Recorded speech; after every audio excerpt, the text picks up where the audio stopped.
আমরা সবাই জানি আমরা একদিন মারা যাব, কিন্তু কখনো কি এভাবে ভেবে দেখেছি? আসুন একটু ছোট্ট করে কল্পনা করা যাক। ধরুন আপনি মারা গেছেন, আপনাকে কাপড় দিয়ে ঢেকে রাখা হবে, আপনাকে সবাই দেখতে আসবে, সবাই কান্নাও করবে, আর কয়েকজন মানুষ খুবই তাড়াতাড়ি করে কবর খুঁড়তে শুরু করবে আপনাকে কবরে রেখে আসার জন্য। আর কেউ বাজারে যাবে আপনার জন্য সাদা কাপড় কিনে আনতে, আর অন্যদিকে কেউ পানি গরম করতে ব্যস্ত আপনাকে শেষ গোসল করানোর জন্য। পানি গরম করে আপনাকে একটা খাটে শুইয়ে গোসল করানো হবে, তারপর আপনাকে একটা সাদা কাপড় পরানো হবে, সাথে একটু সুগন্ধিও লাগিয়ে দিবে। আর ওইদিকে কবরও তৈরি হয়ে গিয়েছে। এবার আপনাকে নিয়ে যাওয়া হবে জানাজার নামাজের জন্য। নামাজ শেষে এবার কয়েকজন মানুষ আপনার খাটিয়া কাঁধে তুলে নিয়ে যাবে আপনার আসল গন্তব্যের দিকে।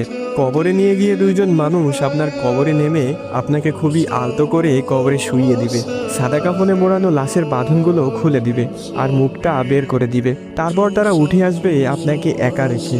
তারপর আপনার কবরের উপর বাঁশ বেছানো হবে ঢেকে দেওয়ার জন্য। এবার সবাই আপনার কবরে মাটি দিচ্ছে, আপনার উপরে বেছানো বাঁশের ফাঁক দিয়ে আপনার উপর কিছু মাটিও পড়ছে। এবার মাটি দেওয়া শেষে সবাই দোয়া করে চলে যাচ্ছে সেই 3.5 হাত অন্ধকার ঘরে আপনাকে একা রেখে।